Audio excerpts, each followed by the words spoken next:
I'm really mindful at times of people who say, and sometimes it's in early childhood settings, saying to 3 and 4-year-old boys, use your words, when quite often that's actually really difficult for them to use their words. Yeah. Because we know that one of the so we've got the left brain, which is more responsible for language and lingual processing. Linguistics and logic. Yeah.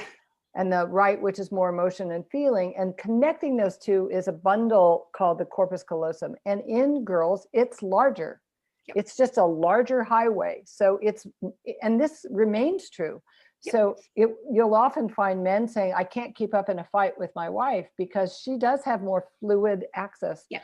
Transferring from the feeling to the word back to the feeling. And isn't that so that with boys, it just isn't as... And also their amygdala is larger because they're still biologically wired to be a mammoth hunter or kill saber-toothed tigers.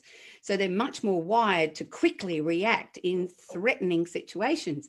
Now, of course, sometimes that threat isn't real. And sometimes that threat may be a well-meaning mum who's eyeballing them with her eyebrows up, growling at him because, of course, he's forgotten to do something for the 75th time. So that immediately triggers the flight fight, which means they can get really overwhelmed and distressed. And again, not comfortable with any emotions that have been of a vulnerable kind. So anger, and this will go both ends of the scale. Anger so often is hiding, embarrassment and disconnection and fear and sadness and being rejected. So all of those things often come out as anger.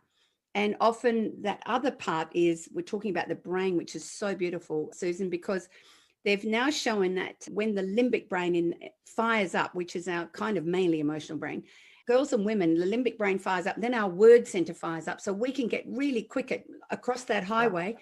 So we're really venting really quick and big. And of course, and sadly for little boys and a lot of men, it goes limbic brain, the body fires up next. So the body can fire up with a kick and a shove and a run away because it is overwhelmed with the intensity of what's getting thrown at them. And anywhere from 7 to 24 hours later, they may be able to come back and have a chat about whatever that was. They cannot do it in the heat of the moment. And this happens in homes and schools everywhere, where we confront a boy over something that he's forgotten, and we'll touch on why they forget so much. And then they feel bad about themselves. Yeah. And when they feel bad about themselves, that makes them feel worse, which triggers up that brain again. So often they attack themselves, but we have still got that message from the old conditioning. You've got to be really firm on boys or they'll end up really bad men.